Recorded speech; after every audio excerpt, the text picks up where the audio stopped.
You're watching the Florida Sports Programming Network.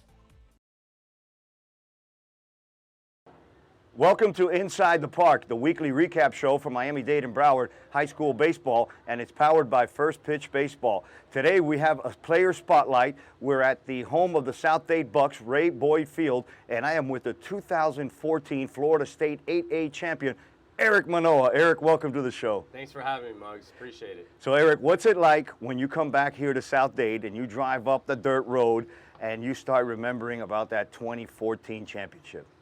The biggest thing that comes to my mind is state champions. The state championship and that whole ride all the way up to it was something that I'll never forget. Being able to play with my brother and being able to play with those guys, that's something that stuck with me all the way through pro ball. All right, tell me a little bit about the support team that you had here in South Dade, from your principal to your coach to the concession, because you guys had the best arroz con pollo in all of Dade County. Yeah, so starting with our coach Burnside and some of the other coaches that we had as well, that mentorship and that leadership in the clubhouse and on the field, from practices to games, that's something that prepared us as well. And I would say most of our success came through that foundation and that organization as a team. When you came out of high school, you were highly recruited by some colleges, but you ended up signing a minor league contract. Some of our viewers right now are juniors and seniors in high school, and they're at the point in their life where they're ready to take that next step. What advice can you give some of those athletes that are coming out of high school now? Expose yourselves. Put yourselves in the right position to be seen, and then when you do get that opportunity, you have to be ready for it. So whatever you're doing leading up to that day, it could be sleeping, it could be eating, it could be working out, training, throw a bullpen, whatever the case may be. Just make sure that you're ready for an opportunity and a window that arises and presents itself for you. Let's talk about training. Does a high school player train the same way as a minor league athlete or a college athlete? Absolutely not. So an high school athlete needs to train around their high school regimen, their high school routine. Most guys struggle with the transportation part or just the homework in the school and the long practices and things like that. So just being able to incorporate at least twice a week training into their weekly schedules will definitely put them in a better spot. As opposed to back when I was playing, there wasn't much any of that stuff. There wasn't any of that stuff. Tell us now about your facility. It's called Manoahs Made. I was there the other day. There's all kinds of gadgets and everything, but you do focus on athletes and especially baseball guys. Tell us a little bit about Manoahs Made. Yeah, so we focus on building your perfect athlete. When it comes to strength, speed, balance, coordination, explosiveness, functional. We add everything into a program because that's what a high school athlete needs. That's what a professional guy needs. With the time and with being able to train a little bit more, you focus on a little bit more volume and deficiencies and things like that. But with athletes in high school, just that general strength training and building everything from the ground up will definitely help athletes in high school. Well, Erik, I want to thank you for being here, and the viewership, you juniors and you seniors out there that are watching, take it from Erik firsthand. Here's a guy who won a state championship in 2014. He was a two-way hitter, two-way player. He hit and he pitched, and he had a lot of success in the minor leagues. So if you want to get to where Erik has been, follow him and look him up at Erik Manoahs Made, the gym down in South Dade. Erik, on behalf of everyone here at FSPN, I want to thank you very much for taking your time and sharing this knowledge with our kids. We'll be right back with more interviews like this on Inside the Park.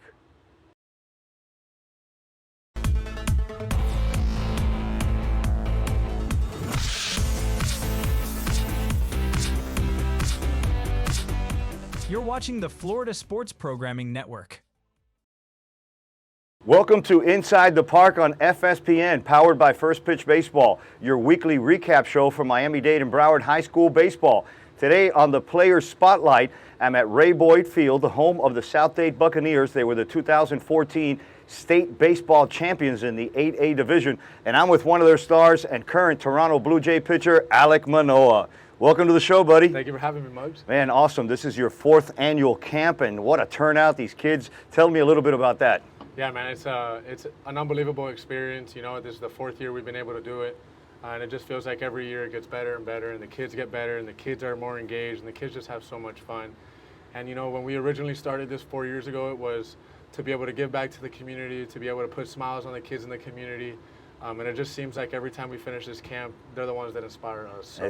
So we're going to continue to do it, and we're continue to have fun and continue to put the smiles on their face, and they're going to continue to inspire us and make it fun. I'm sure it's super fulfilling for you, and great to see the smiles on these kids' faces as they walk out here today. Yeah.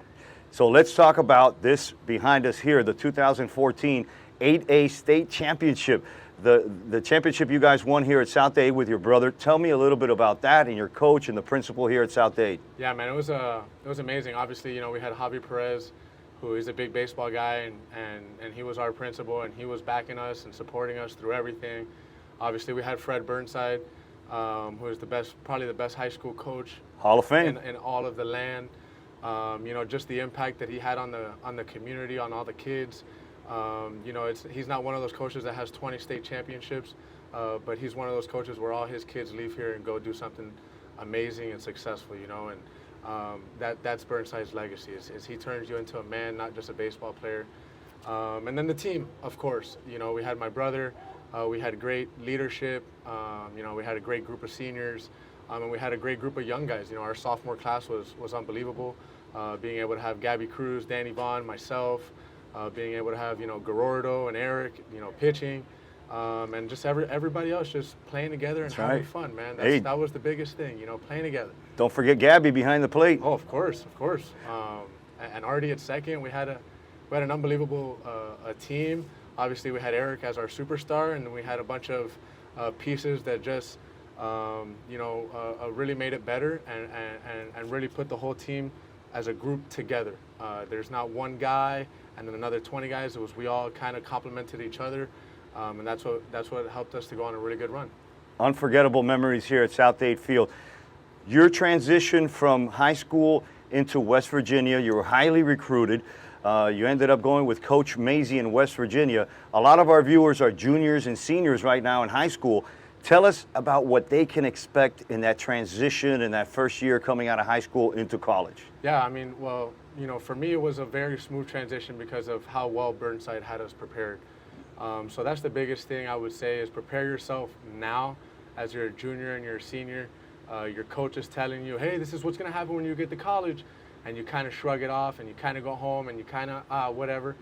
They're right. And, you know, in the moment you're going to want to not listen, or you're not going to want to pay attention, but when you get to college, you're going to be behind. So I would say that's the biggest thing, is to focus and try and get ahead of it now before you get there, so you kind of can be ahead of that curve. And the biggest thing is to choose a school that you're going to be comfortable at. You don't necessarily, you know, nowadays with the NIL and all that, don't choose the school that's giving you the most money. Don't choose the school that just wins the most. Don't choose the school that promises you playing opportunities. Go to the place that you're going to be comfortable. Go to the place where you like the coach. Go to the place where you like the school, you like the community. You're gonna feel comfortable living there, because the worst thing you want is to step on campus and be waiting for draft day. The best thing that can happen is you step on campus and then you're like, oh my God, draft day's here. Where did time fly? Where did time go? And that's because you were comfortable. That's because you were in a place that you should have been in and you were having fun. So that's the biggest thing, man, is choosing the right place, being comfortable, and making sure you're listening to your coaches now so you're prepared when you get it. So if the vibe is right and it feels like home, that's where you belong. That's home, man. Basically home is where the heart is, not where the championships are at, not all that stuff. You know, for me, I chose West Virginia over, you know, Mississippi State, Florida, Auburn, a lot of very traditional winning organizations, because I also wanted to be a black sheep. I wanted to be the one that changed West Virginia, not necessarily go to a place where there's already history, you know. So for me, that place was West Virginia. It was where I was most comfortable. It was where I can go make the biggest impact. And you know, now we're here. I don't want to say that you put West Virginia on the map, but when you were there, they did host their first ever regional. Yeah. And you did really good there. I want to wish you the best now in your rehab upcoming with the Toronto Blue Jays. But before we let you go, we have a segment on the show that we call the Change Up. And it's where we ask you 3 questions that have absolutely nothing to do with baseball, in a way for our fans and your fans to get to know you a little bit better. Are you ready? Let's do it. All right. Is Alek Manoah a Starbucks guy, Dunkin' Donuts, or do you like your cafecito at the window? Yo soy la ventanita. With the mantequilla, La and coladita. la colada. La colada, la ventanita. And where do you go Gracias, for that? mi amor. Where do you go for that? I go, well, I have a few places. I have the 74th Street restaurant over there on Bird Road. That's right next to my training facility, and Tiffany's right across. Oh, I like that one. Yeah, so those are the two little cafecito ventanitas. All right. In the off season, when Alek Manoah just wants to chill somewhere, what is your favorite vacation destination? The Bahamas. I would say right. the Bahamas. We're here from Miami. It's a quick. You can do a boat ride. You can do whatever. It's a quick ride over to the Bahamas, and it's just unbelievable. Very relaxing, and it's good to get away there. It's a quick getaway, so that's the spot. Yeah, you can't beat the beach there. It's unbelievable. All right, last question. What is Alek Manoah's favorite restaurant and why? Oof. Everybody has. I got a lot of favorite restaurants, man. I'm gonna go with just the traditional Miami Latin America. Latin America. I love Latin America, man. You can't go wrong there with the medianoche, You can go medianoche, with the mustard. You can go la tortilla, you can go el pollo a la plancha, you can go la palomilla. Whatever you're feeling for, Latin America always comes through. There you go. If you didn't know him before, you sure know him now. He's Alek Manoah, right-handed pitcher for the Toronto Blue Jays, and he likes his Latin America medianoche. Alek, thank you for being on the show, buddy. Thank you for sharing all that information with our audience.